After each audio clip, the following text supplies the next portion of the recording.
Está Ah, ella la anfitriona. Ahí está. va. Perfecto. Bueno, buenos días a todos y todas. Fabiola, ¿vos querés hacer una presentación ya que estamos, de los coordinadores y coordinadoras de ese simposio? Bueno, pues en este simposio que es parte del tercer Congreso Latinoamericano de Historia Indígena, los primeros fueron presenciales. Vamos a participar Federico Roda de la UNJU, Melissa Cabrapam Duarte y Sofía Stefanelli, y yo desde México. Pues es un gusto estar aquí reunidos y que todo nos vaya muy bien. Bueno, gracias. Bueno, nosotras en principio con Melissa planteamos una temática bastante amplia que venimos trabajando hace un año ya, podríamos decir, y que avanzamos en varias líneas que conectamos básicamente con nuestras formaciones y especialidades.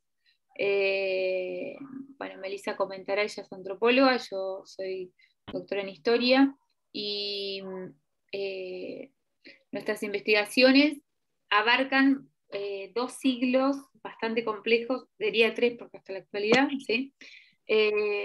Y el objetivo de esta ponencia, que se llama Del desierto a vaca muerta, ¿sí?, pasado y presente de las resistencias mapuches en Neuquén, Argentina, es básicamente explicar en principio cómo fue este proceso de el genocidio indígena a fines del siglo XIX, comenzando con esa línea, ¿sí? Nuestra idea de marcar desde el desierto es poner como un corte y delimitar, ¿sí?, la situación del genocidio nativo que se producen con las campañas militares hacia la Patagonia, ¿sí?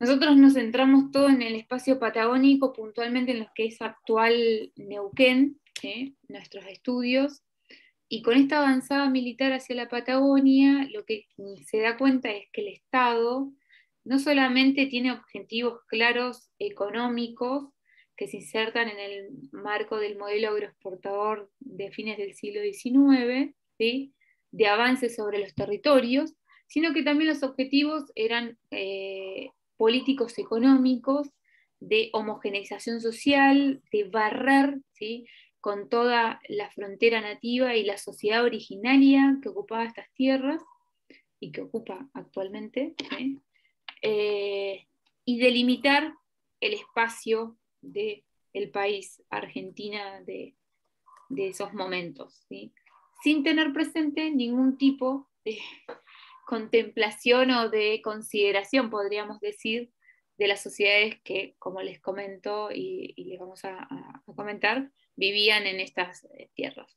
Ese proceso de genocidio, como lo llamamos nosotras, ocurre a fines del siglo XIX, y después se produce toda una situación de desestructuración de las poblaciones nativas y un proceso de resignación territorial, del cual nosotras investigamos que empieza un reclamo que puede rastrearse hasta la actualidad, ¿sí?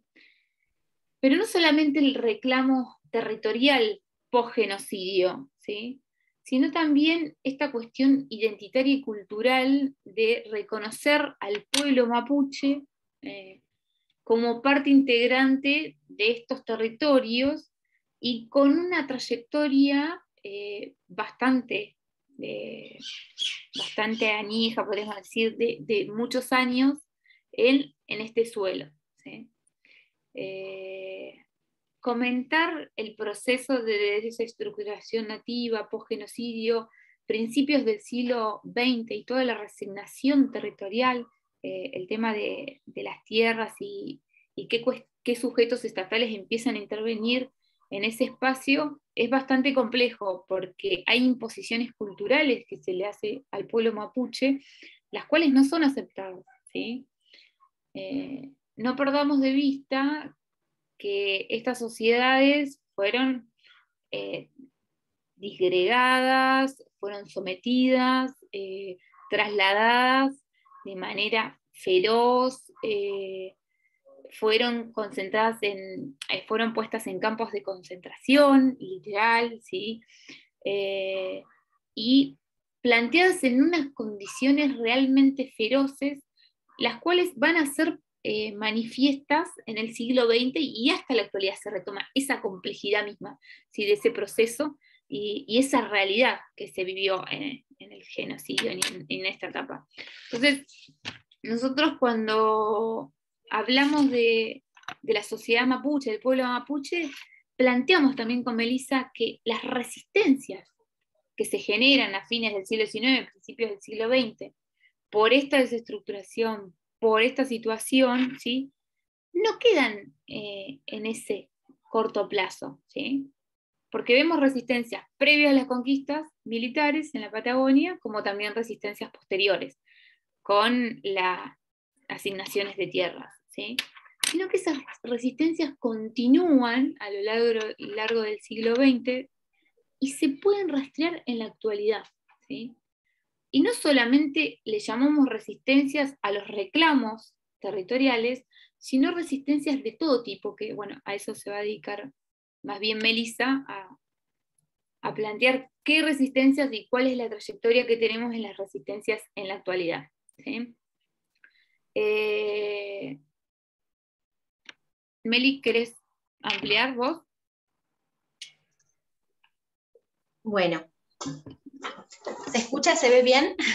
Sí. Yo me olvido de algo, después te aporto, pero no me quiero explayar mucho por el tema tiempo. De ley. Bueno, me presento y saludo. Mari Compuche, Inchetá Meli Carapan Duarte Piñén, Lofche Newen Mapu Meu. Yo soy además de bueno, como decía Sofi, de ser antropóloga, de ser doctora en antropología, pertenezco al LOF Newen Mapu, de la Confederación Mapuche de Neuquén. Este LOF, además, integra el Consejo Zonal Chaunco, en el que nos vamos a concentrar y también para reflexionar sobre estas resistencias históricas que introduce Sofía. Digamos, tiene que ver con esta investigación de manera totalmente implicada, ¿no? Por bueno, esos múltiples roles que integro y que trato también de integrar, porque digamos, tiene que ver con toda una práctica antropológica, pero también de militancia mapuche y de la vida, digamos, de mi cotidiano. Entonces, venimos trabajando este tema, como bien señalaba Sofía, y yo quiero, digamos, volver un poquito a algunas cuestiones que fue planteando mi compañera, y decir que digamos, esos abordajes a la cuestión territorial, en la etapa territoriana de Neuquén, ¿no? entre 1884 y 1955, que va a ser esta organización producto de la reorganización y de las campañas militares al desierto, ¿no? Esa manera de estructurar este Estado-nación argentino o Estado-nación territorio, ¿no? como si fueran solo uno.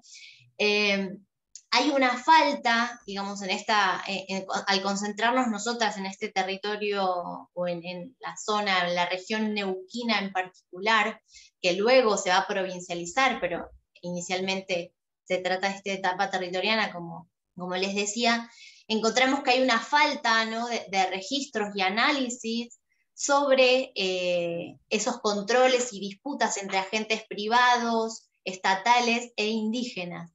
Pero sí hay marcas claras, digamos, a partir de las fuentes, que bueno, ese es el área de expertise de Sofía, sobre los desplazamientos a tierras fiscales, ¿no? de inferior calidad productiva respecto de la actividad ganadera extensiva y trashumante, que era la que predominaba. o sin el otorgamiento de títulos de propiedad a las comunidades o a las familias o a esos, digamos, a los grupos sociales que devienen y que son luego efecto de esa reorganización, esa imposición del genocidio, lo que genera, o permisos precarios. Entonces, esta situación ha ido variando, ¿no?, según los cambios en las normativas, en la actualidad, pero también, y sobre todo al concentrarnos en esta zona del Chaunco, que es la zona renombrada Vaca Muerta, bueno, ya voy a llegar a eso, con la instalación de empresas petroleras, ¿no?, y cómo va interviniendo el Estado, va a significar un problema para las familias mapuche y para el resguardo de los territorios. Manifiesto este problema en el presente, pero como un emergente de las últimas 2 décadas, sobre todo.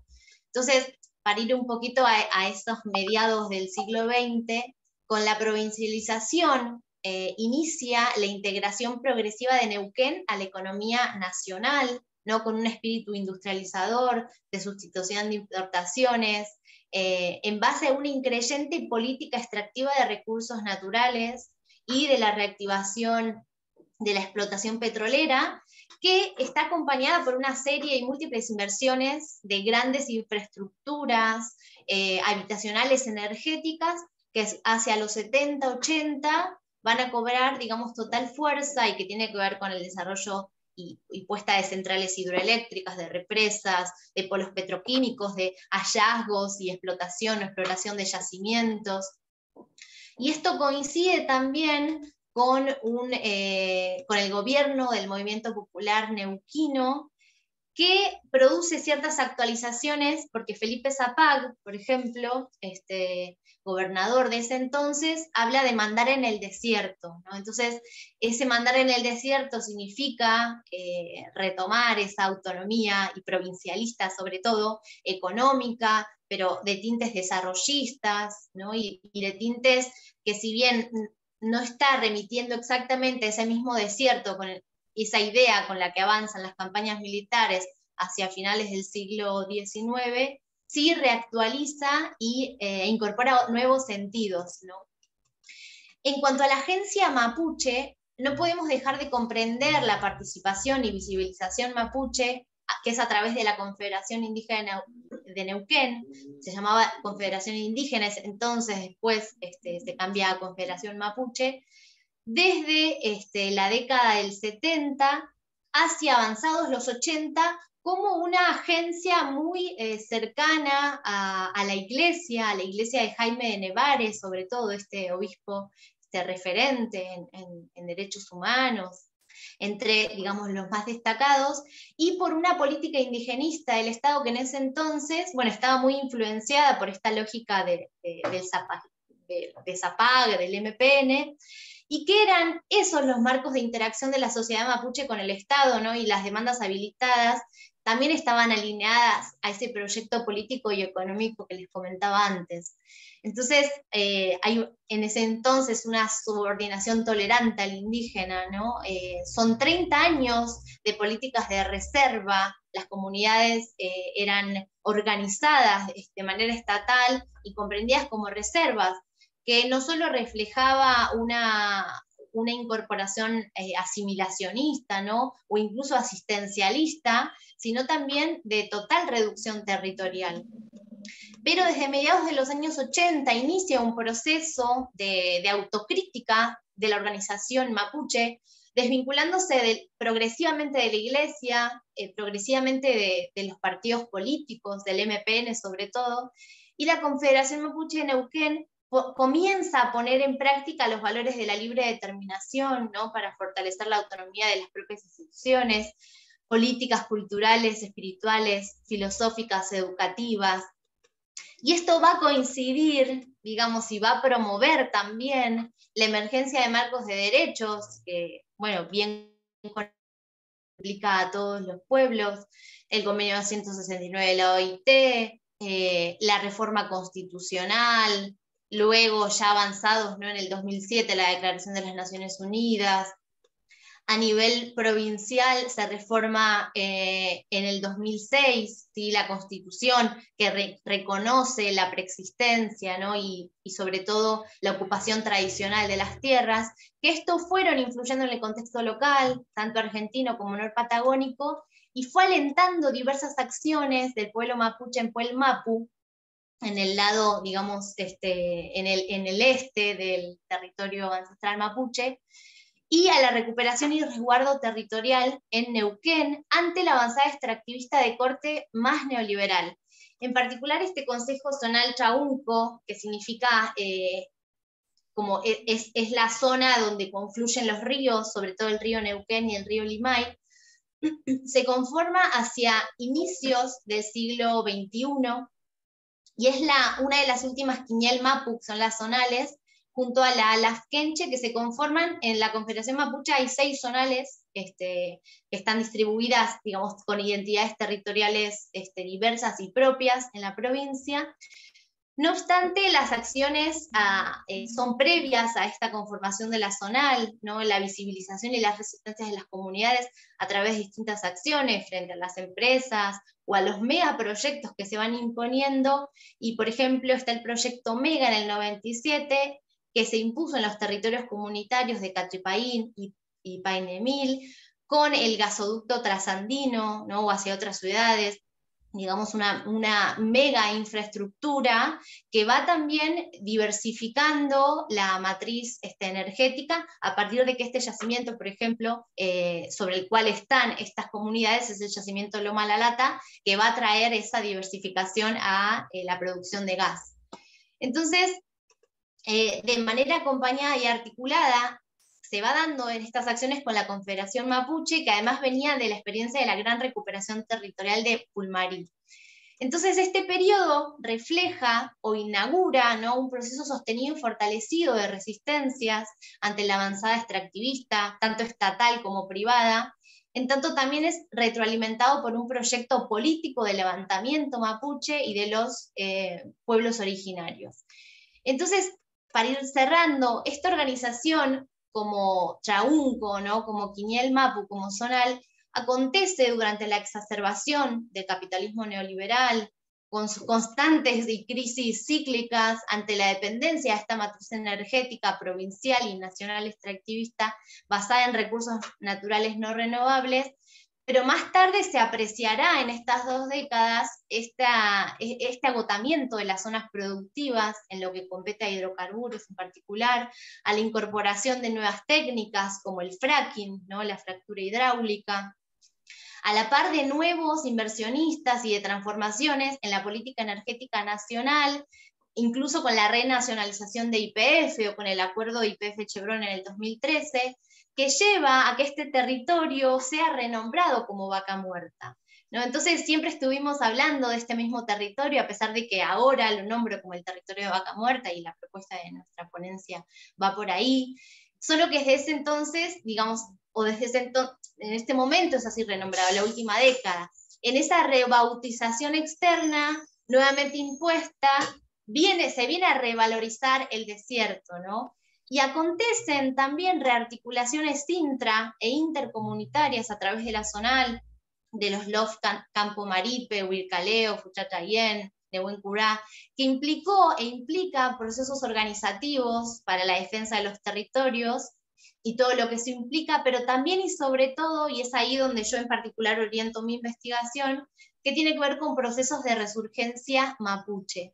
Entonces, esto significa que hay una invención, ¿no? Como lo dice el Estado provincial o incluso las empresas, o que la gente se acordó con el boom de Vaca Muerta, dicen que era mapuche y resguardan, ¿no? O bueno, o usurpan más bien es la palabra o la frase que se usa, o se trata de los efectos de una lucha sostenida y que ha generado marcos, ¿no? De derecho, de interlocución, simbólicos, que además de apelar a esos marcos, exigen reparaciones históricas, que inevitablemente se anclan o remiten a eventos fundantes del Estado-Nación, como el genocidio, como mencionaba Sofía, y estructurante de la vida mapuche, pero que sí pudo continuar, ¿no? Que sí pudo sostenerse con esa movilidad más o menos forzada en búsqueda de una mejor vida, con la permanencia sostenida en lugares olvidados, como sucede con esta zonal Quiñel-Mapu, ¿no? Chaunco, pero luego recordados estos territorios o nuevamente con importancia por esos recursos, ¿no? Y por eso también, bueno, problematizar esa idea de recursos, porque esa idea de recursos es quienes avanzan, pero no es así pensado para quienes habitamos estos territorios. Así que no sé, Sofi, si quieres agregar alguna cosa. No, fantástico, fantástico. Que quede bien también establecida esta cuestión de nuestro recorrido histórico, ¿no? Nosotros tenemos como varias etapas de las que tomamos. Genocidio, posgenocidio, ¿sí? Territorios nacionales, provincialización, ¿sí? Y el impacto de las políticas neoliberales acá en la provincia del Neuquén y las políticas a nivel económicas que se dan. Entonces, es un proceso bastante amplio, tiene continuidades y cambios claramente, pero nos resulta como muy importante destacar esta cuestión de la continuidad desde la etapa de genocidio a fines del siglo XIX hasta la actualidad con los reclamos de las resistencias del pueblo mapuche. Gracias. Entonces, seguiríamos con la ponencia de Bartolomé Mulet Trobat. ¿Sí está? No, no está. Seguiríamos con hay domingo. Porque no está Bartolomé. ¿Clovis tampoco está? Sí, Clovis está acá. Sí, estamos aquí. Avances y límites. Entonces, pues vamos. Clovis, por favor, si te presentas. El título de la ponencia, Avances y límites de la Comisión Nacional de la Verdad en Brasil, una perspectiva desde el indigenismo brasileño. Y comenta Sofía.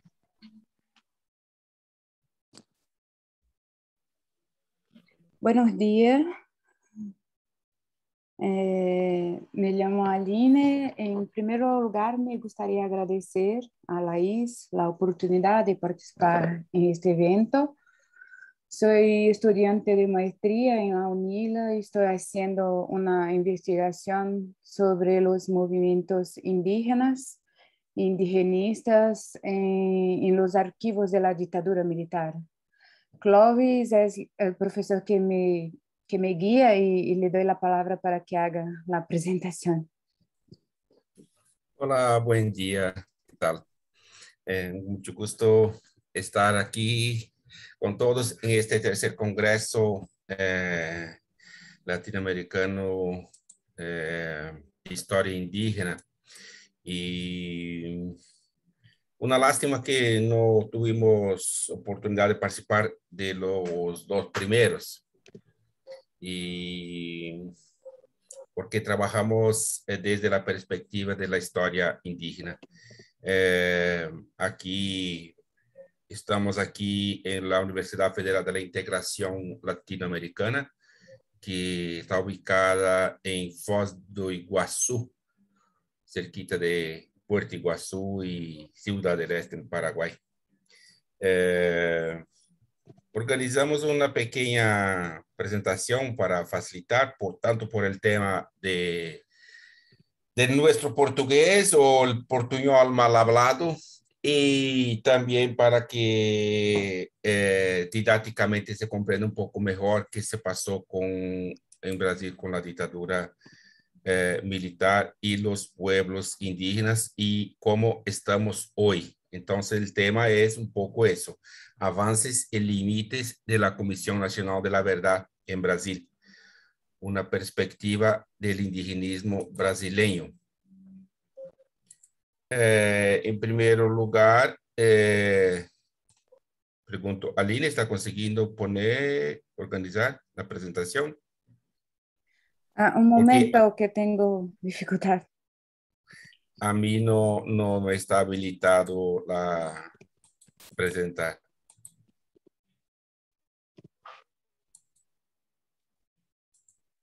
Bueno, voy a presentando después, seguimos con los slides. Básicamente son textos, no hay casi imágenes, entonces no es problema. Bueno, un punto primer es decir que la dictadura militar brasileña, oficialmente, formalmente, la que estamos hablando en este momento, empezó en 1 de abril de 1964, con un golpe militar. Aquí se utiliza la expresión golpe civil militar por el tema que los liberales o neoliberales participaron activamente, empresas, en este proceso. Y oficialmente se terminó en 1985 con las elecciones indirectas. Aún no había elecciones directas a presidente de la República. Y decimos solo oficialmente porque todavía siguió el tema de la represión y todo eso después de 85. Pero ocurrió también en Brasil, que es importante mencionar, un golpe dentro del golpe militar, que fue el 13 de diciembre de 1968, a través de un acto institucional, como los militares denominaban sus prácticas, acto institucional número 5. Aquí llamamos de AI-5, que cerró la Cámara de los Diputados, amplió la violencia contra los movimientos sociales y empezó un plan de desarrollo económico que destruyó las tierras indígenas, que en fin, destruyó toda una perspectiva también de los pueblos indígenas. Y este acto institucional número 5 fue hasta 11 años después, en 79, cuando se aprobó en Brasil la ley de amnistía. Y hablar de la ley de amnistía es importante. Aquí decimos la ley de amnistía, ¿no?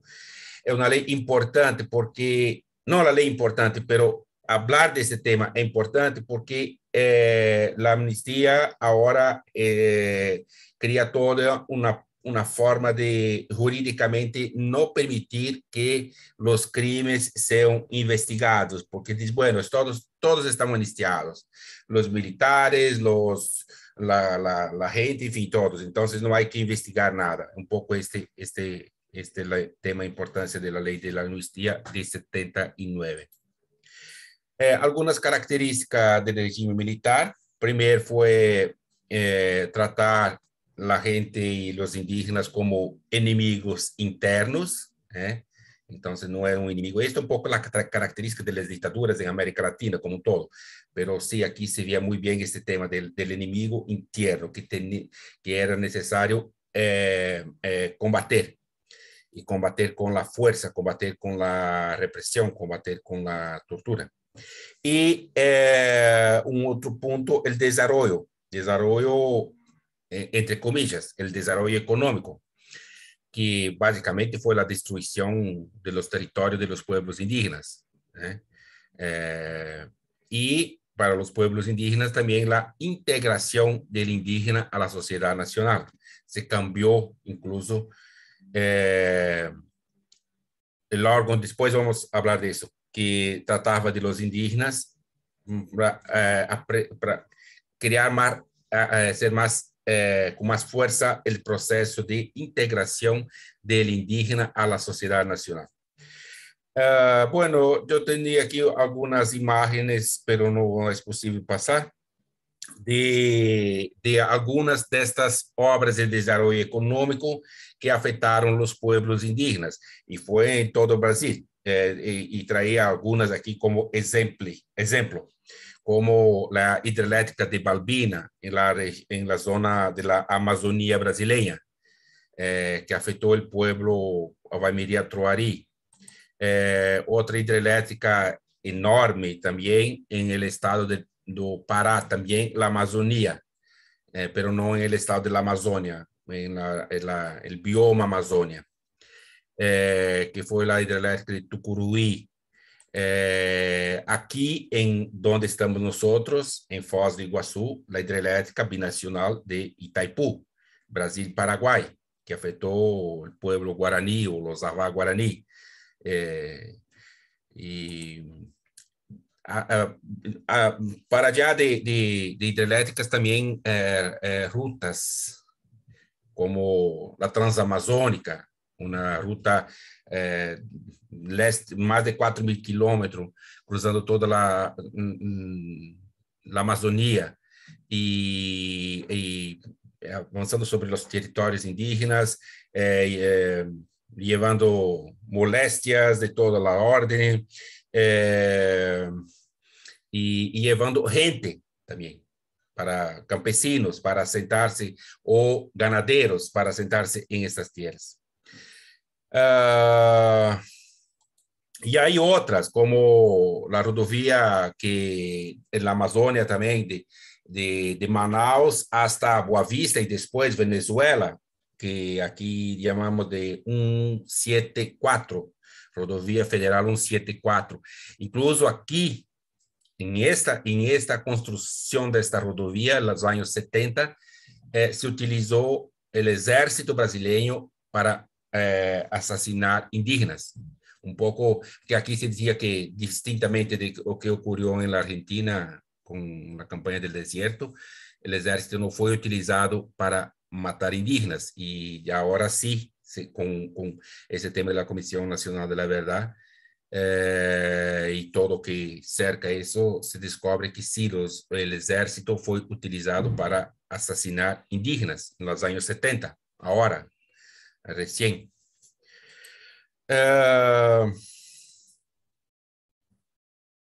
Bueno, es así muy brevemente que una característica de Brasil así es más de 300 pueblos indígenas. Entonces hay una diversidad de pueblos, pueblos chicos, pueblos con poca gente, lenguas que prácticamente solo 15, 20 personas que hablan. Entonces una fragilidad así con este tema y el cuidado que debería tener el Estado para lidar con este tema y que no se pasó.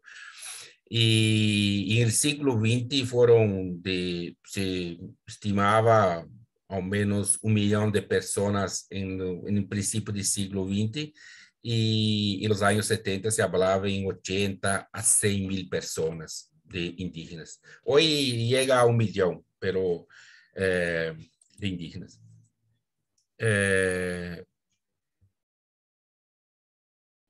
Perdón. Estoy siguiendo la presentación. Y también en el siglo XX, el Estado brasileño creó el Servicio de Protección, se llama aquí SPI, Servicio de Protección a los Índios. Y en los militares lo extendieron y crearon una Fundación Nacional do Índio, que sigue hasta hoy.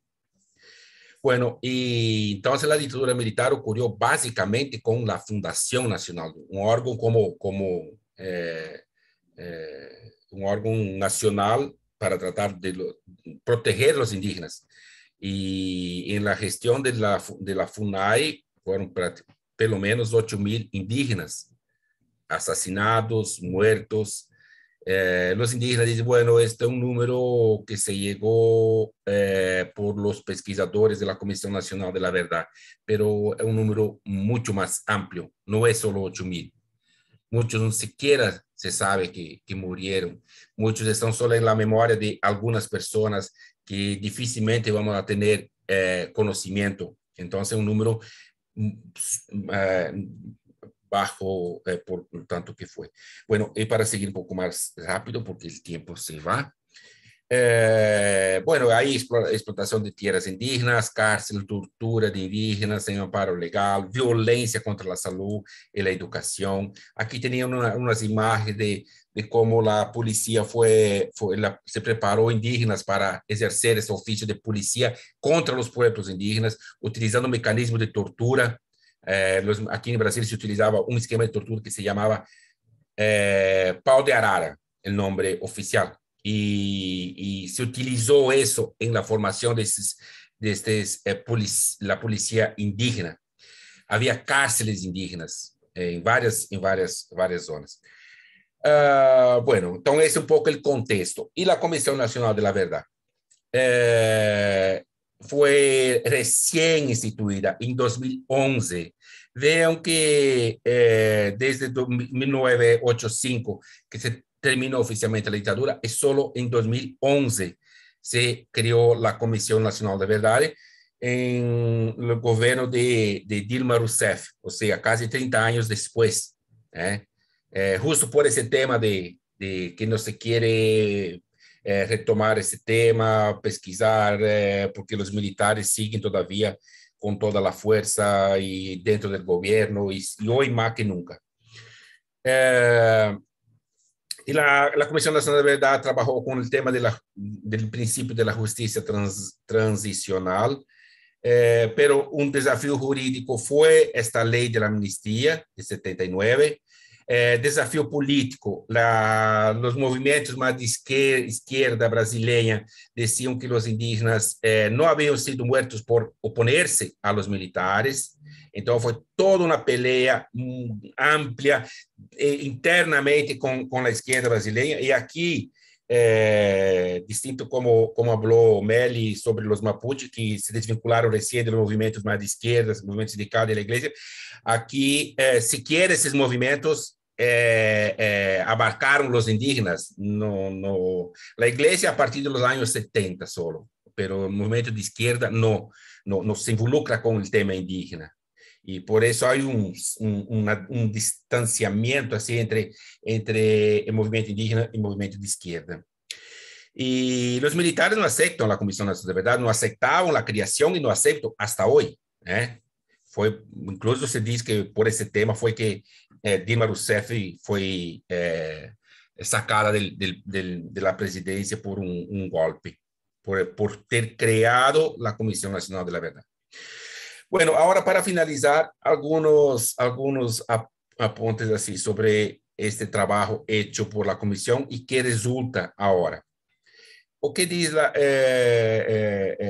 o relatório sobre los indígenas. Los pueblos indígenas en Brasil sufrieron graves violaciones de sus derechos humanos entre 1946 a 1988. O sea, la comisión trabajó con un marco temporal más amplio, de 1946 a 1988. Y 1988 fue cuando se creó la actual Constitución Federal. Então, um marco um pouco mais amplo do este que trabalhamos, que de 1964 a 1985. Lo que se apresenta em este capítulo, en la apresentação do capítulo da Comissão Nacional da Verdade, em este capítulo, é o resultado de casos documentados, ou seja, aqueles casos que se tem como comprovar, de los cuales en pequeña parte fue perpetrada contra los indígenas. Para ellos, solo es posible vislumbrar el alcance real de estos delitos, evaluar cuánto se desconoce aún la necesidad de continuar con las investigaciones, porque en realidad la Comisión Nacional de la Verdad empezó a traer al campo historiográfico, jurídico, sociológico, antropológico, las graves violaciones de los derechos indígenas. Hasta recién, poca gente hablaba de ese tema, más bien a personas que trabajaban directamente con indígenas. Y la Comisión Nacional de Verdad, al menos eso consiguió traer el tema de las graves violaciones de derechos humanos contra los pueblos indígenas. Y ocurrieron 13 recomendaciones hechas por la Comisión Nacional de Verdad.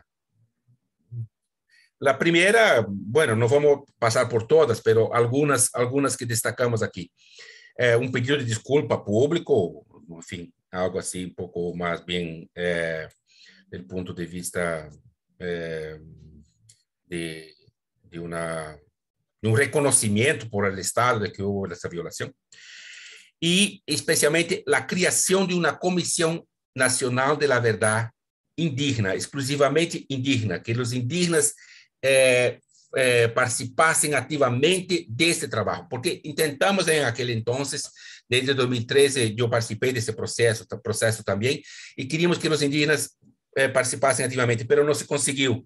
Más bien era no indígenas que organizaron ese trabajo.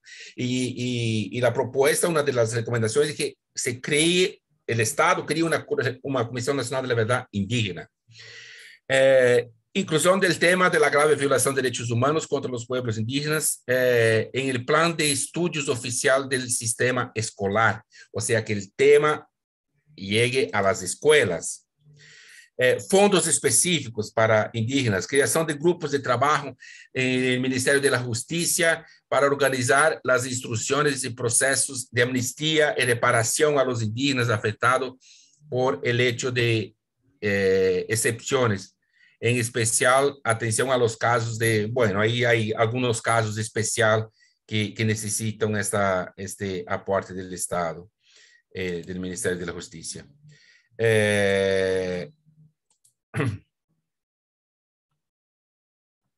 Isso. Criação de fundo, criação de um grupo de... Sim, criação de um grupo de trabalho. Bueno, e hasta o momento, quase nada se efetivou. Praticamente, em âmbito administrativo, praticamente nada. Um caso de condena por la vía judicial,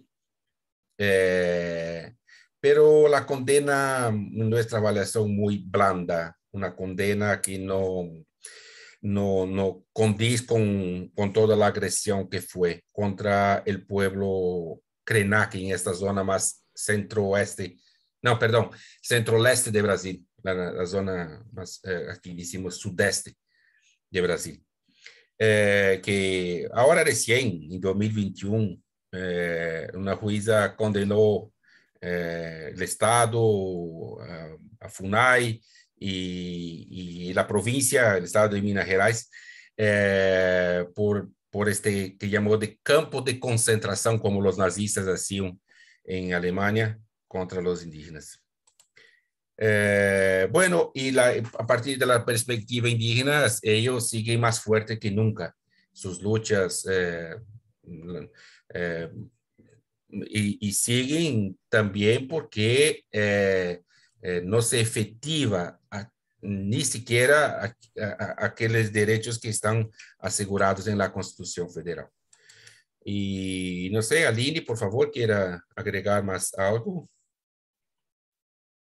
Sí, yo estaba pensando exactamente en la cuestión de la ley de amnistía de 79 y lo creo que hoy o gran reto, o gran desafío actual es la creación de una Comisión Nacional de la Verdad Indígena para dar cuenta exactamente de todos los casos relacionados con los pueblos indígenas, porque el Informe Nacional de la Verdad de 2014, él solo abarcó 8 pueblos, mientras que en Brasil tenemos más de 250 grupos étnicos. Por lo tanto, lo que sabemos hoy en día es muy limitado en comparación con lo que nos queda para investigar. Este informe tuvo grandes avances, pero aún así parece repetir en ciertas medidas los mismos prejuicios de sentido común basado en el histórico racismo estructural de la sociedad brasileña. Otra limitación son las formas de compensación que generalmente se hace de manera individual, lo que en sí mismo no es malo para los indígenas directamente afectados, pero no es suficiente ante la perspectiva colectiva de la destrucción de los territorios indígenas por las actividades económicas de la época. Un caso es un caso concreto de la Comisión Nacional de la Verdad en Brasil. Un problema, en la verdad, es que en Brasil la primera condenación de un militar en un banco, de un militar frente a la justicia, ocurrió este año, en 2021. Entonces tiene 36 años, entonces tiene esa especificación, pero creo que Clovis habló bastante y tenemos ahí un tiempo corto, y creo que esto. Buenísimo, muchísimas gracias entonces.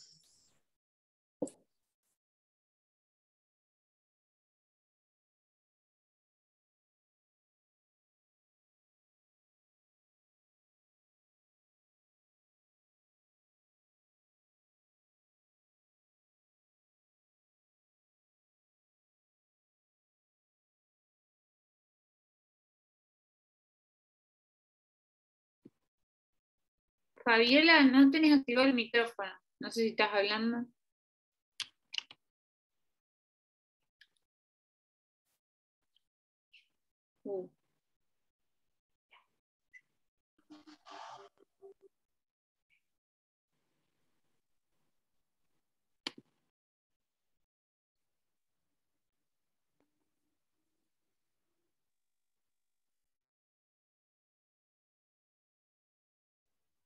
¿Me escuchan? Ahí se escucha.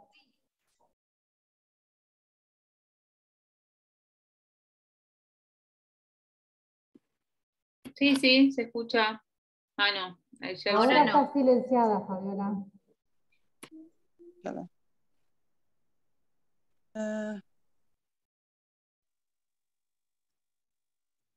¿Ya me escuchan? Perdón. Ahí sí. Bueno, entonces sigue Francisco Jiménez, de la Universidad Nacional de Río Cuatro. ¿Sí está? No, no está. Entonces, Andrea Cardoso. Ella está. Bueno, pueblos indígenas amazónicos del Perú en defensa de sus territorios, experiencias de los Arabuc y Matses. Comento yo. Pues adelante. ¿Qué tal? ¿Cómo andan? Buenos días. Si tengo una presentación, si me quieren habilitar para compartir, por favor.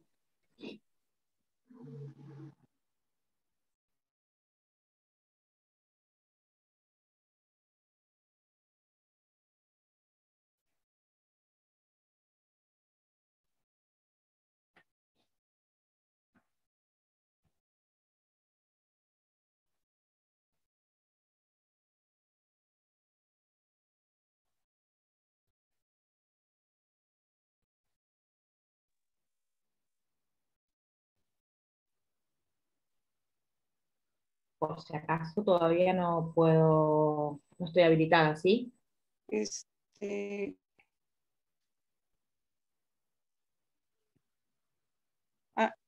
¿Quién hace eso? ¿Quién nos está apoyando en esa tarea? Y ahí creo que estaba Fernanda. No sé si estás, Fer. Ahí me pusieron Ahí como estoy host, poniendo, así que ahí estoy fíjate. pudiendo, Ahí ¿eh? está, listo. Ustedes díganme si se ve Se ve, bien. se ve. Y Ahí se ve. perfecto. Voy a presentar desde acá y voy a correr las caritas.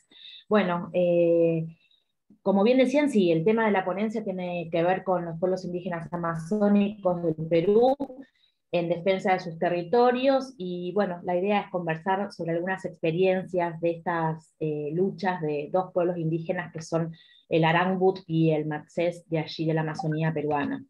Va pasando las diapositivas, ¿verdad? Sí.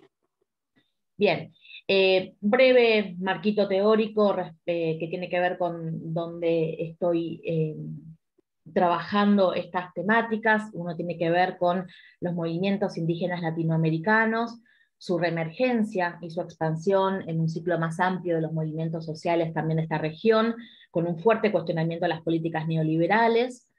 Estos movimientos indígenas son quienes renuevan también sus prácticas y programáticas y despliegan su accionar y sus luchas frente a los capitales transnacionales, que en este contexto de modelo extractivo exportador, de ofensiva extractivista, son despojados de sus recursos y de sus territorios.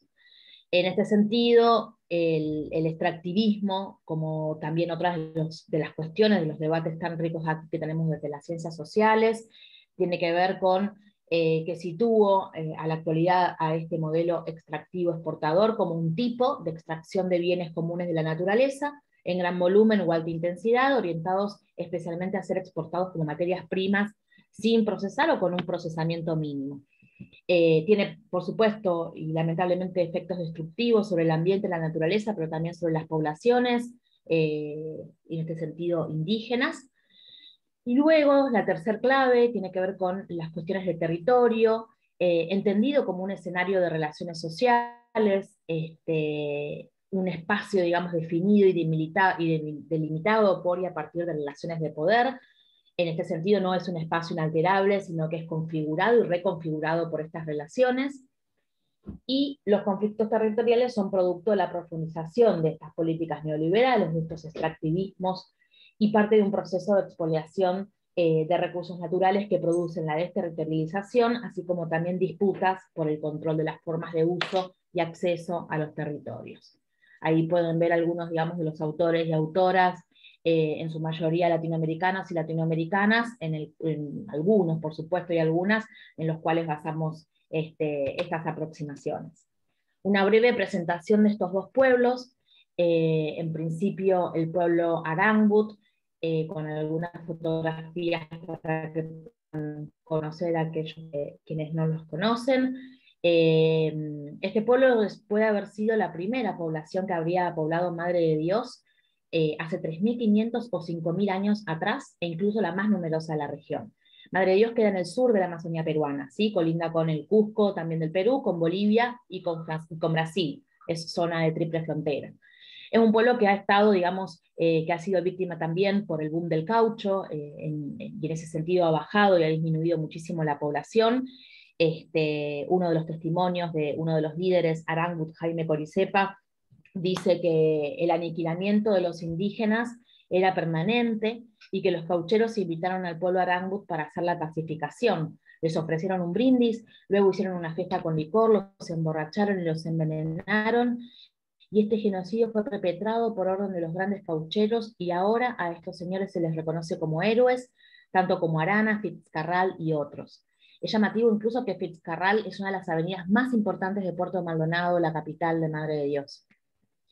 Para el territorio, para los Arangut, el territorio es ese espacio, digamos, es ese banco natural, como ellos lo llaman, donde pueden practicar la horticultura, la caza, la pesca y la recolección, trabajar con plantas medicinales, con fibras, con tintes, para distintos usos, digamos, medicinales, rituales y demás, y también donde encuentran los utensilios para confeccionar sus arcos y flechas por la caza. Allí en la foto de abajo está uno también de los líderes indígenas, Luis Tayori, con las manos negras, que tiene que ver con el tinte del huito, uno de los frutos de allí de la Amazonía peruana, utilizado para varios rituales. Y la segunda foto también me gustaría rescatar, que está la misma persona, Luis Tayori, también está Jessica Patiachi Tayori, líder y lideresa Arangut, en su discurso frente al Papa hace unos pocos años en la ciudad de Puerto Maldonado. Por su parte, el pueblo Maxés habita en la provincia de Requena, en el departamento de Loreto, esto es más al norte, pero también en la zona de frontera con Brasil. Según los resultados de los censos, del último censo, digamos, más o menos son 902 personas quienes se autoidentifican como parte de este pueblo. También han sido víctimas y disminuido su pueblo por el boom del caucho, y algunos autores sostienen que es un pueblo que tuvo el coraje, la inteligencia y la fuerza para luchar defendiendo a sus familias y su territorio de los caucheros, soldados y traficantes de esclavos que los atacaban. En cuanto al territorio, como pueblo amazónico característico, también encuentran en él esta cosmovisión y este anclaje, digamos, como banco natural, en donde también pueden practicar sus agriculturas, sus cazas, su pesca y la recolección de recursos silvestres. También trabajan con plantas medicinales, fibras y tintes, y tienen el uso de los arcos y flechas para la caza, y también para rituales. Bueno, la investigación también tiene que ver con estas luchas y estas prácticas en el marco y en la vinculación de estos pueblos con las áreas naturales protegidas del Perú, a las que considero como espacios de disputas territoriales. Breve introducción a la temática para el CERNAMP, que es el organismo del Estado que regula estos espacios protegidos. Consideran que las áreas naturales protegidas del Perú son espacios continentales o marinos del territorio nacional reconocidos y establecidos y protegidos por el Estado debido a la importancia, digamos, para la conservación. Hay varias categorías de áreas naturales protegidas. Para esto traemos solamente las reservas comunales, que son esas áreas destinadas a la conservación de la flora y la fauna en beneficio de las poblaciones rurales vecinas. Los parques nacionales son áreas que constituyen muestras representativas de la diversidad natural y de grandes unidades ecológicas, y las reservas nacionales también están destinadas, por supuesto, a la conservación de la biodiversidad, y se permite también el aprovechamiento comercial de algunos de los recursos naturales, siempre bajo planes de manejo. Son 3, por lo menos, las áreas protegidas que están vinculadas con estos pueblos. Amaracairi, la Reserva Comunal Amaracairi está vinculada con el pueblo Arangut, son aproximadamente 400.000 hectáreas, y su objetivo es contribuir a la protección de las cuencas de los ríos más importantes de la Amazonía Sur. El Parque Nacional Sierra del Divisor, que está relacionado con el pueblo Matsés, es de 1.350.000 hectáreas aproximadamente, y el objetivo es proteger una muestra representativa de la región montañosa del bosque húmedo tropical del llano amazónico. ¿Se me escucha bien? Escucho unos ladridos de fondo. La Reserva Nacional Matsés tiene también unas 420.000 hectáreas aproximadamente, y el objetivo también es contribuir con la conservación de los recursos naturales y permitir a la población matsés continuar con el aprovechamiento tradicional, permanente y sostenible de estos recursos. ¿Cuál es el tema? El tema es que hay amenazas en estos territorios, de ahí, digamos, la lucha y la resistencia de estos pueblos. Una breve aclaración también, que entendemos por amenaza una acción, un proceso o un acontecimiento natural o inducido por el hombre que degrada o perturba cualquier elemento de la diversidad biológica. En este sentido, se consideran como amenazas a todas aquellas acciones que perturben los objetos de conservación de un área, que pueden ser especies, ecosistemas, y yo le sumaría también poblaciones y costumbres de los pueblos indígenas. En la Reserva Comunal Amaracairi hay 3 principales amenazas que tienen que ver con el extractivismo en hidrocarburos, la minería ilegal y la tala ilegal. Aquí podemos ver algunas de las cuestiones que tienen que ver con el lote 76 de la petrolera estadounidense Ham Isle, que es un lote que ya se ha retirado, digamos, de la zona hace poquito, 2 o 3 años más o menos, pero sin embargo ha estado superpuesto casi en la totalidad con la Reserva Comunal Amaracairi. O sea, estas 400.000 hectáreas están superpuestas con este lote de hidrocarburos.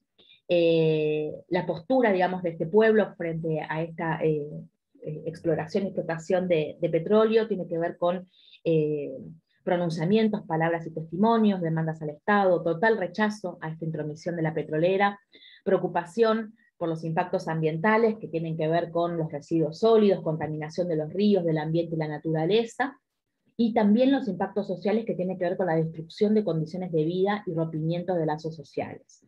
Esto tiene que ver también con una de las cosas muy comunes que pasa allí en la Amazonía, y es que algunos miembros y algunos de los miembros de estos pueblos, algunos trabajan para las petroleras y también otros resisten, digamos, a esta intromisión. Es una de las constantes problemáticas de la zona. Inclusive los Arangut han intentado hasta inclusive desalojar la petrolera hace unos años. La minería ilegal es otro de los temas muy graves, digamos, allí de Madre de Dios, que también repercute en las zonas de amortiguamiento de las reservas comunales, en este caso de Amaracairi. Los impactos son graves, como deforestación, también contaminación de los ríos y de los cuerpos humanos y animales. Los impactos sociales tienen que ver con la destrucción de las condiciones de vida y también los rompimientos de lazos sociales. Esto un poco tiene que ver también con que hay una conjunción, digamos, un vínculo también con otras poblaciones foráneas a lo que son los territorios indígenas, como por ejemplo en Delta 1, que es uno de los asentamientos más importantes de la región, que recibe innumerables migrantes internos en busca de trabajo, sobre todo en la sierra, y en donde la trata de personas, el alcoholismo y el narcotráfico son moneda corriente. Esto muestra también cómo afecta socialmente a las familias de las comunidades, provocando rompimiento y divisionismo familiar. Y lo que tiene que ver también con lo natural, el uso de mercurio de la minería ilegal para recuperar el oro impacta el ambiente, pero también a los seres humanos que inhalan estos gases. Hay algunos estudios que están realizando los Arangut al respecto. Sierra del Divisor, por su parte, sufre las principales amenazas de cultivo de hoja de coca, la construcción de vías no permitidas y la tala ilegal. Esto viene siendo denunciado por miembros de 3 comunidades nativas, Shipibo-Conibo, pero también por los líderes y lideresas del pueblo Matsés, y uno de los impactos sociales más graves tiene que ver con el asesinato de varios líderes indígenas, también que está siendo denunciado por los pueblos. Hay una alta y grave deforestación, donde quedan muy pocos remanentes de ejemplares de determinados árboles. La Reserva Nacional Matsés también es, digamos, escenario de extractivismo en hidrocarburos. Hay 2 lotes allí, el 135 y el 137, desde el año 2007, que también se superpone con las áreas naturales protegidas. El 135 se superpone en un gran área del Parque Nacional Sierra del Divisor, y también a una parte de esta Reserva Nacional Matsés. Y el 137 al 36% de la Reserva Nacional y a un 49% de la comunidad nativa Matsés. La postura de este pueblo tiene que ver también con un total rechazo. Una de las cosas interesantes tiene que ver con un encuentro binacional entre Brasil y Perú, de este pueblo que es bifronterizo, cuyo objetivo principal es fortalecer los vínculos entre los indígenas Matsés del lado brasilero y los del lado peruano, para establecer alianzas estratégicas con las instituciones públicas de cada país y entre países, con la finalidad de lograr la protección definitiva del territorio indígena Matsés de Perú y de Brasil.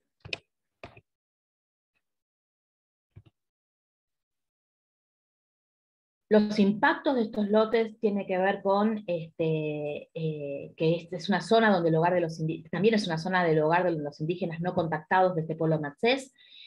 Cualquier exploración petrolífera sería devastadora para ellos. Suelen utilizarse miles de explosiones subterráneas a lo largo de cientos de senderos abiertos en la selva para ubicar los yacimientos. Las explosiones ahuyentan a los animales, por lo que quedan pocos alimentos para cazar. Es probable que las pruebas de perforación también contaminen los ríos. Además, permite a las empresas dejar expuestas zonas remotas y establecer campamentos ahí. Ello aumenta el riesgo de contacto y lleva a los indígenas aislados a huir. En este sentido, lo que planteo, digamos, en esta ponencia tiene que ver con que hay un derecho colectivo a ser consultados de los pueblos indígenas. Esto tiene que ver con que todos estos emprendimientos extractivos han sido llevados a cabo sin consultar previa, libre e informadamente a los pueblos indígenas Matsés y Arangut, en lo que respecta al convenio 169 de la OIT, que ha sido aprobado y ratificado por el Perú. Breves señalamientos. Considero, esto lo vengo también trabajando hace un par de años, que es un avance para la normativa nacional, no solo la aprobación y la ratificación del convenio 169 del año 1994, sino también la ley 29.785 de consulta previa, promulgada 2011 bajo el gobierno de Ollanta Humala.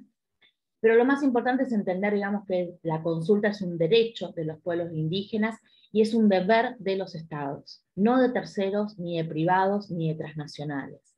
Los pueblos indígenas deben ser consultados a través de sus instituciones representativas por el Estado antes de llevar adelante cualquier tipo de medida. El principio de participación es entendido como tal, en tanto garantice la participación activa y efectiva de los pueblos indígenas, quienes deben tener el derecho de proponer medidas, programas o acciones que construyan al desarrollo.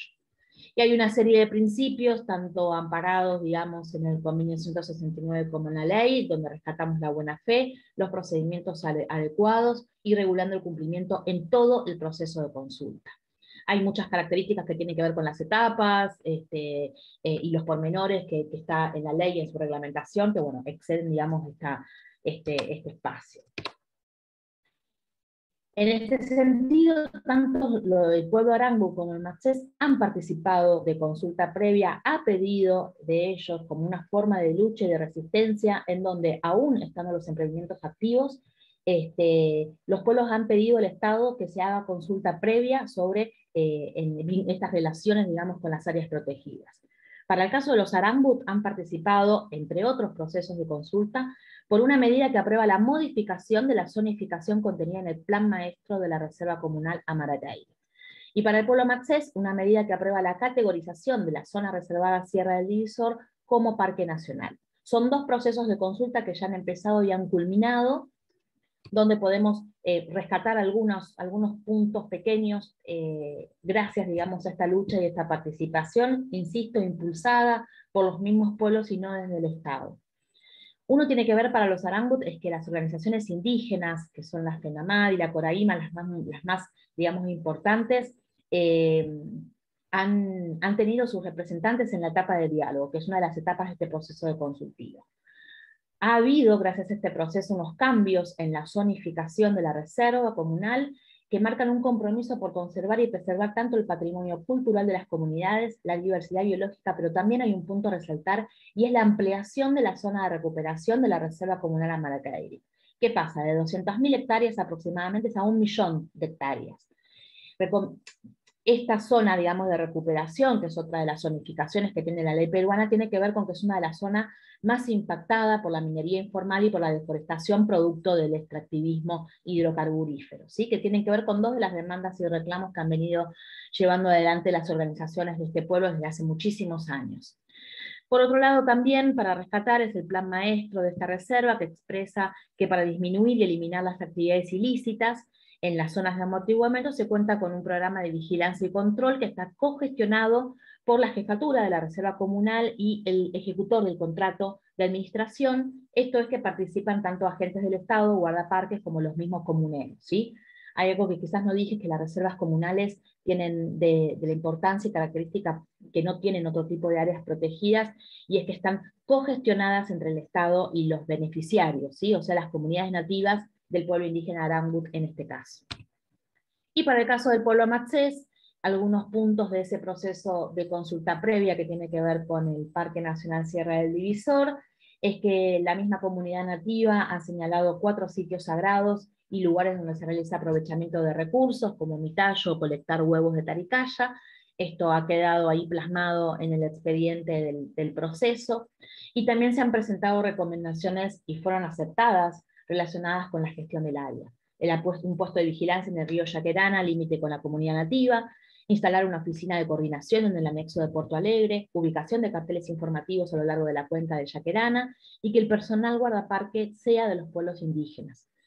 Estas son, digamos, algunas de las cuestiones para uno y otro caso que, por supuesto, hay que ampliarlas, hay mayor, digamos, profundización, digamos, en el análisis, pero lo que se intenta remarcar aquí en este espacio es que los procesos consultivos no son solamente informar a los pueblos indígenas de lo que tiene que hacer el Estado o de lo que el Estado está obligado a hacer, sino que tiene que ver con un diálogo intercultural entre el Estado y los representantes de los pueblos indígenas. En este sentido, así como el Estado tiene que informar previa, libre, lo que puede llegar a llevar adelante, es muy importante destacar que los pueblos indígenas tienen esa voz para ofrecer qué es lo que para ellos es importante y de qué manera se puede conservar el territorio. Por supuesto que la consulta previa, libre e informada, tanto en América Latina como en el Perú, por más que tenga una ley nacional, está siendo vulnerada, sigue siendo vulnerada, pero bueno, son algunos de estos pequeños espacios donde hay unas demandas y luchas concretas por parte de los pueblos que se han llevado adelante gracias a estos diálogos interculturales. Así que bueno, quedo atenta para cualquier diálogo posterior, ¿sí? Muchas gracias. no han llegado los otros compañeros programados para la sesión de la mañana, ¿no? No, incluso yo hice un mail al principio de difusión y recordatorio, pero Bueno, entonces, ¿qué hacemos? Comentamos en lo sí, que la sesión termina en media hora, ¿no? hagamos los comentarios pertinentes. Sale, pues, muy bien. Entonces, creo que empezaría yo con la ponencia de Melissa y Sofía, del desierto a Vaca Muerta, pasado y presente de las resistencias mapuches en Neuquén, Argentina. Bueno, el recuento que hacen sobre el proceso desde el genocidio de finales del siglo XIX hasta las formas de reclamo que en la actualidad desarrollan los mapuches en Argentina resulta muy, muy rico, muy interesante, digamos, en términos de identificar unas particularidades de ese proceso y también elementos generales comunes a lo que han vivido pueblos indígenas en otros países, ¿no?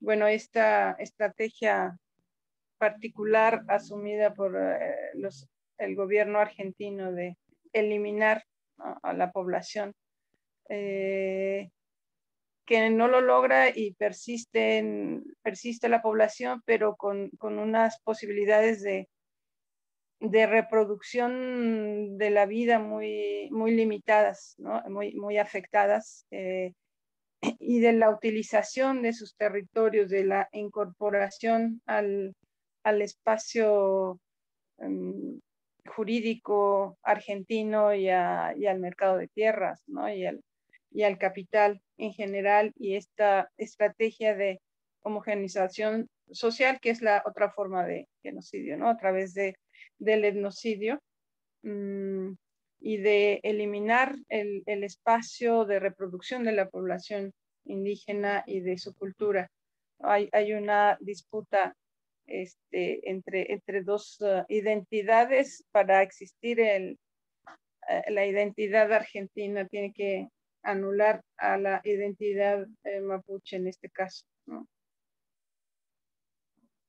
Y bueno, los resultados en términos de la desestructuración de la población y de una reasignación territorial. Sería como interesante, pues para los que no conocemos mucho de la problemática indígena argentina y de la mapuche, como entender esa regionalización territorial, diferencias entre distintos grupos mapuches, ¿no? Que, bueno, un poco se mencionó, pero se da por sentado, y que a mí me parece importante que nos expliquen cómo está esta delimitación, y digamos las formas de funcionamiento de estas organizaciones mapuches, o sea, que digamos cómo se articulan los distintos grupos, cómo se afirman también estas fronteras territoriales y culturales dentro de los propios mapuches. Y bueno, ¿cómo caracterizan esta relación que el Estado argentino establece ya en el siglo XX con los mapuches a partir de políticas indigenistas, ¿no?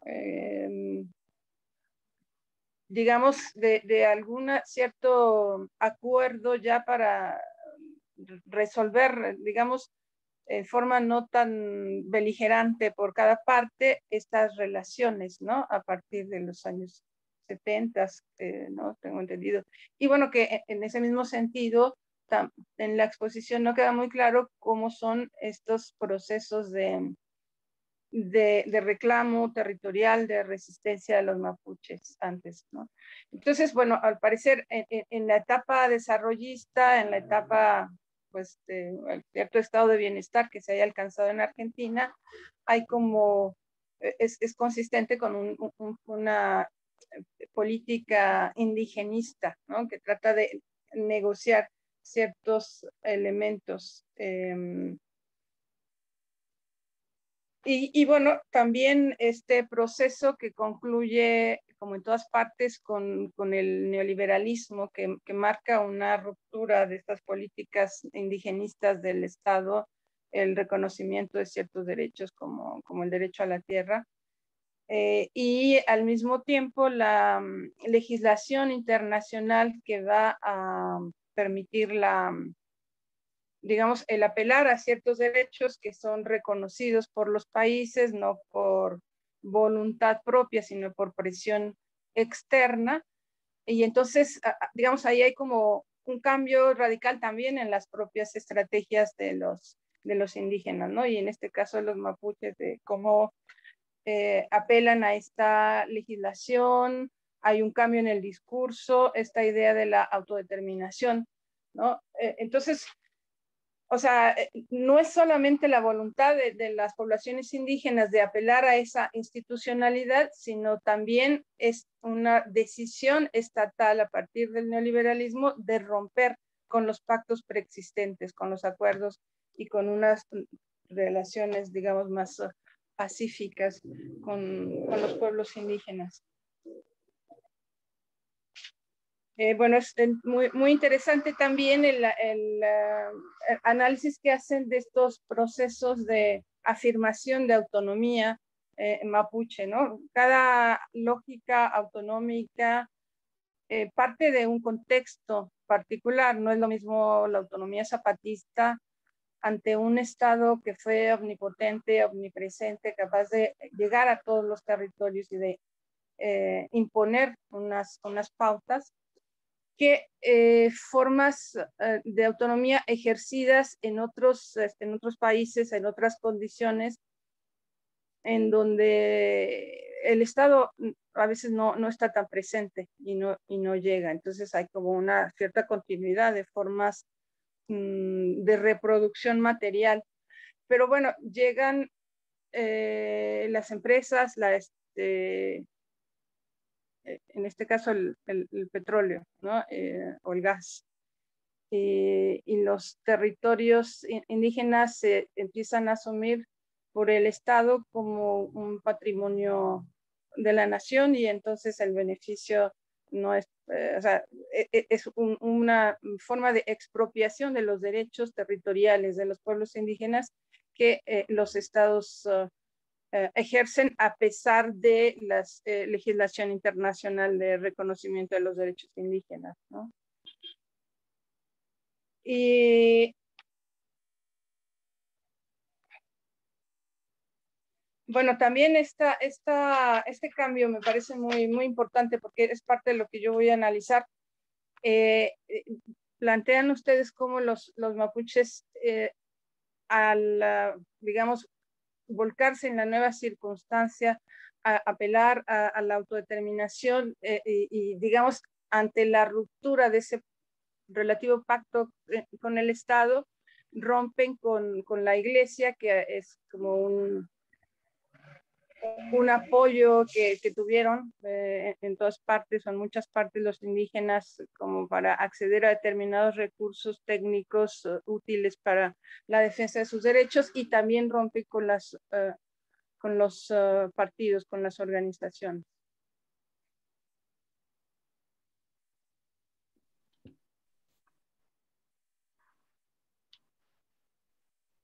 Y bueno, hablan ustedes de unos procesos de resurgencia mapuche que son, digamos, claramente visibles ante unas amenazas más contundentes sobre sus condiciones de vida, ¿no? A partir de la utilización de sus recursos por el capital y la pretensión de colocar las tierras que antes eran respetadas al servicio del mercado. ¿Cuál sería la situación actual de estas organizaciones mapuches internamente, digamos, en términos de su capacidad de potenciar su fuerza a partir de la unidad, y con los gobiernos kirchneristas, ¿no? Que, bueno, ¿cuál es como la política que establecen frente a la cuestión mapuche, el kirchnerismo?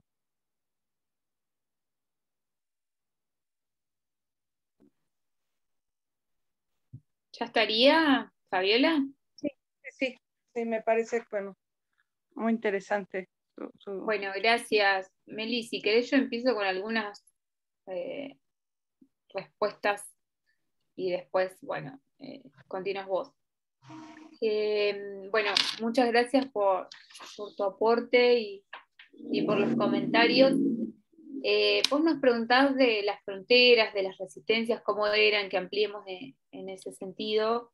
Y nosotros, en principio, a fines del siglo XIX, con las campañas, lo que observamos, bueno, puntualmente yo me dedico a un caso, que es de los manzaneros y Essaigüeque, y las resistencias en realidad van cambiando, ¿sí?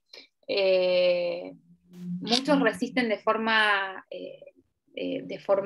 cruenta con el Estado y de enfrentamiento en el momento de las campañas, ¿sí? Porque no quieren dejar sus tierras cuando el Estado Nacional avanza, ¿sí? Sobre las tierras patagónicas. Otros, la forma de resistencia que tienen es la huida, como es el caso de Essaigüeque, en donde agarran todas sus pertenencias, lo que pueden, y huyen a territorios del sur, huyen al otro lado de la cordillera, que sería Chile actual. Entonces van resistiendo de diferentes maneras, ¿sí? Lo que nosotros sostenemos es que esa resistencia cambia de forma, porque si en principio con las campañas militares es la huida, es bueno, el enfrentamiento hacia el Estado, ¿sí? Muchos por ahí son tomados prisioneros.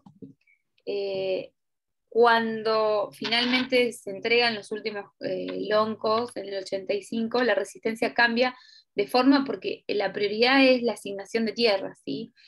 Y qué territorios tiene cada comunidad y qué reclamo y en función de quiénes, ¿sí? Reclaman en calidad de qué. Ahí es cuando algunos loncos dicen, bueno, yo fui amigo del Estado y reclamo en esa calidad y quiero tierras similarmente productivas a las que ya tenía, la cual es complejo porque en la zona de Neuquén, sobre todo los que habitaban en la zona sur, actual Bariloche, San Martín de los Andes, es zona que se destina al turismo de lleno, ¿sí? Entonces no se les asignan esas mismas tierras.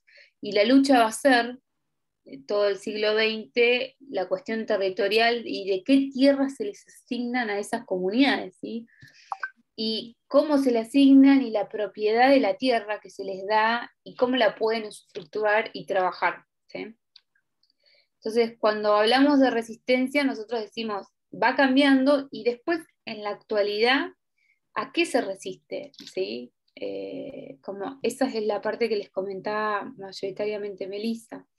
Y a esa invasión del suelo, a ese trabajo que se destina a esa tierra, al turismo y después a la explotación hidrocarburífera y lo que habla Meli de vaca muerta.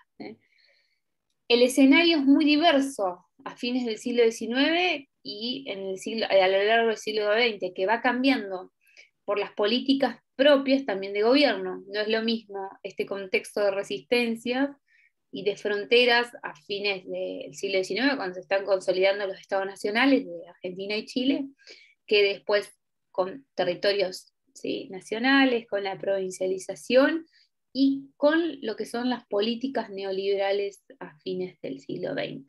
¿Sí? Creo que ahí interpretar las resistencias es lo fundamental, ¿sí? Marcando estos cortes históricos, que es lo que nosotros hablamos con Meli. Y con respecto, bueno, vos, Meli, ¿querés comentar la pregunta en relación a la política kirchnerista Sí, de las justo quería compartir pantalla para mostrarle unos mapitas que había preparado, pero me olvidé, como me suele pasar. Me tienen que habilitar. Ahí en... Sí, está bueno que los compartas porque es como que hablamos en el para aire. comprender un poco el... Sí. Ahí se puede.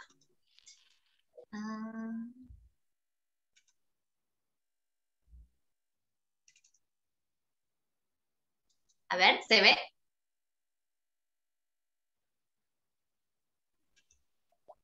Ya se ve. Sí. Sí, buenísimo. Bueno, acá tenemos, como bien preguntaba Fabiola, bueno, muchas gracias por tus comentarios, por tus observaciones. El territorio ancestral mapuche, el Gualmapu, que le llamamos, que bueno, el compañero justo que faltó iba seguramente a complementar mucho desde ahí su ponencia, pero es un territorio muy grande que incluye, ¿no? Que va de océano a océano, desde el océano Atlántico al océano Pacífico, y desde el sur de Buenos Aires hasta el norte de Chubut. Y acá en este caso, digamos, nosotras nos concentramos en lo que tiene que ver con la organización mapuche a nivel provincial, que si bien consideramos, ¿no? O incluso a nivel de organizaciones mapuche, que se trascienden estas fronteras incluso provinciales a lo que sería Río Negro, ¿no? Que además nosotros estamos acá en la ciudad de Neuquén, ¿no? No sé si se ve mi mouse acá apuntando, e inmediatamente a 10 kilómetros ya es la provincia de Río Negro, ¿no? Entonces estamos en un límite, así como sucede al sur, el Consejo Zonal Lafkenche limita con lo que es la ciudad de Bariloche.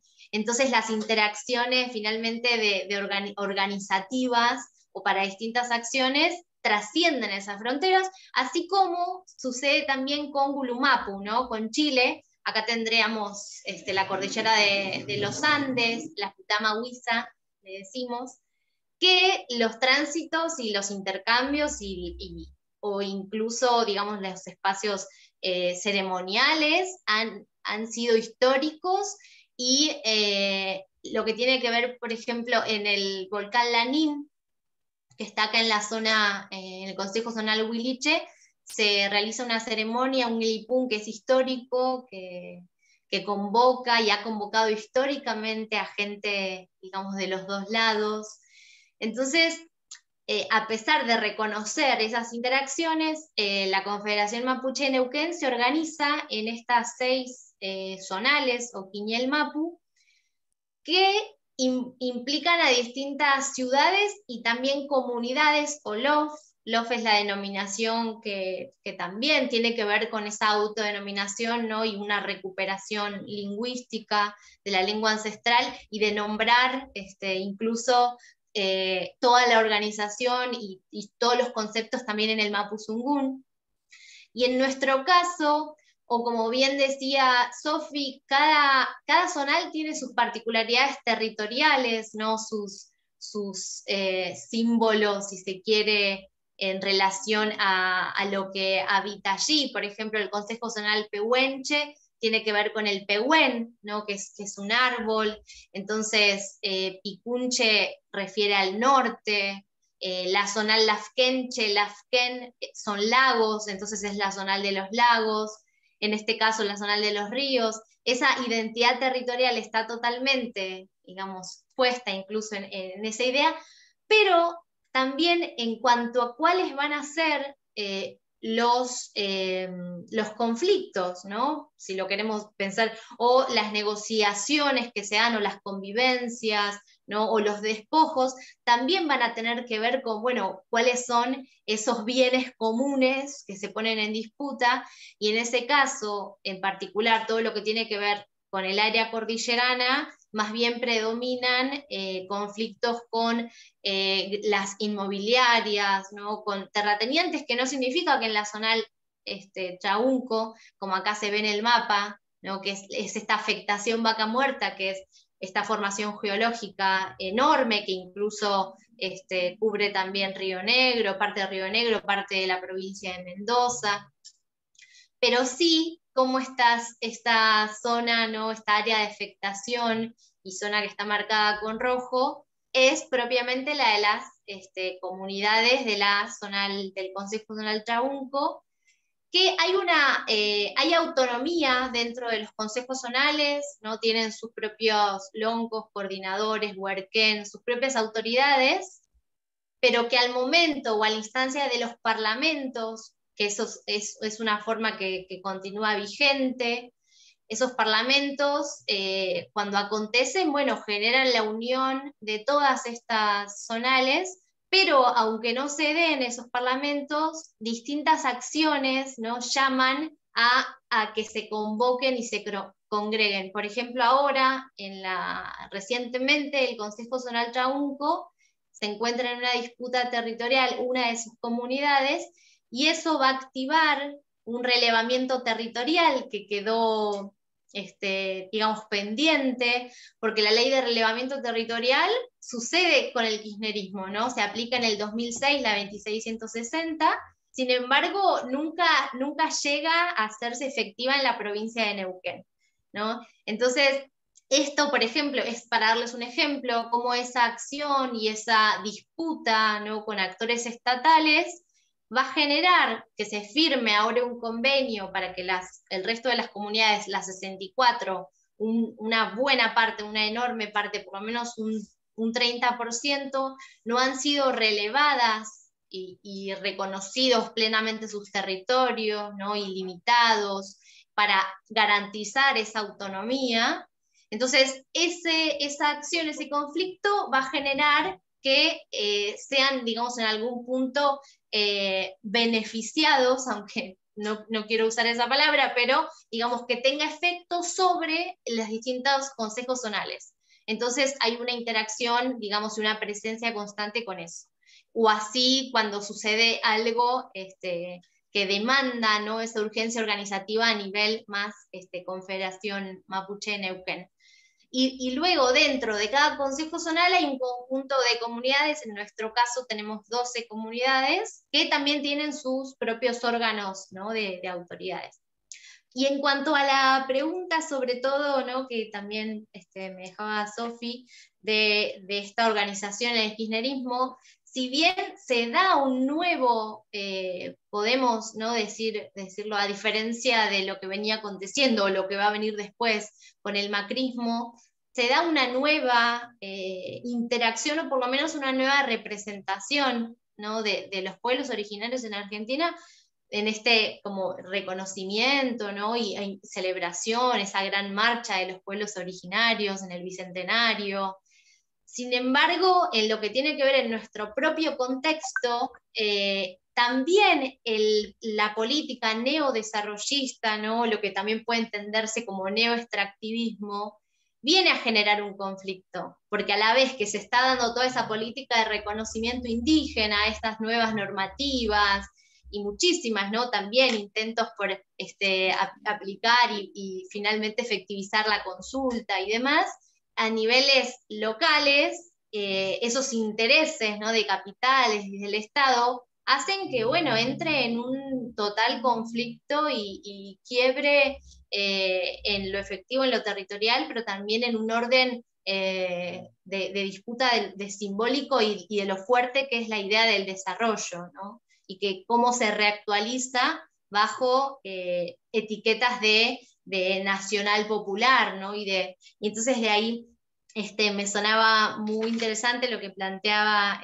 antes el expositor, Clovis, de, bueno, cómo se da este juego de fuerzas, ¿no?, y de apoyos y de esas interacciones políticas, porque la Confederación Mapuche de Neuquén, si bien reconoce, ¿no?, como señalaba Fabiola, y apuesta a esa libre determinación, y no quiere decir que la iglesia no esté en las comunidades, ¿no?, o que la gente no tenga, digamos, estas presencias que, bueno, a veces debilitan mucho la agencia mapuche, pero por lo menos se trata de preservar a nivel organizativo estas influencias, ¿no?, que bueno, tienen sus propios intereses. Les quería pasar unas fotitos de algunas acciones. Esto fue en Campo Maripe, por ejemplo, cuando ingresó Chevron y la MEN de Estelov tomaron la torre petrolera. Estas dinámicas de Chaún, ¿no?, de encuentro entre las zonales o intrazonal, que también se suelen dar, con la presencia de todo tipo de personas, mayores, niños, mujeres, hombres. y situadas las acciones en distintos lugares, ¿no? Ya sea en los territorios rurales, que podemos comprender como rurales, pero que somos críticas a la hora de esa distinción, ¿no? Porque hablamos de un mismo territorio mapuche, aunque en este caso, por ejemplo, la acción se esté desenvolviendo en la plena ciudad y urbanidad. Esto para mostrarle un poquito más de qué van esas acciones.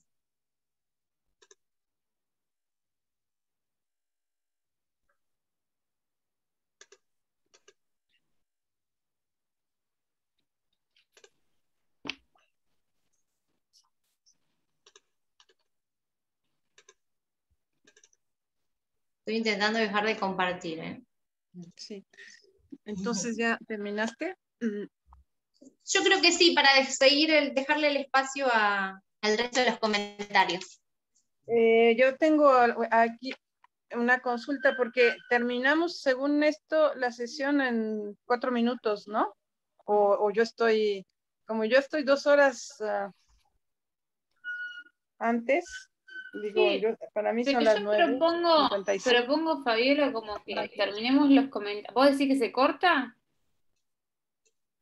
Yo supongo que sí. ¿Alguien sabe? La chica que nos está... Preguntamos, Creo pero que sí si se nosotros... corta, ¿eh? Creo que sí se corta. No sé si Fer nos dice. Pero es hasta las 12:30. Hasta las Se corta a las 12:30. 12:30. Ah, bueno, listo, tenemos. Perfecto, perfecto. Entonces, seguiríamos con los comentarios a Clovis y Sí. Aline de Sofía. Sí. Estoy esperando que Meli termine de... Todavía no pude sacarla, ¿no?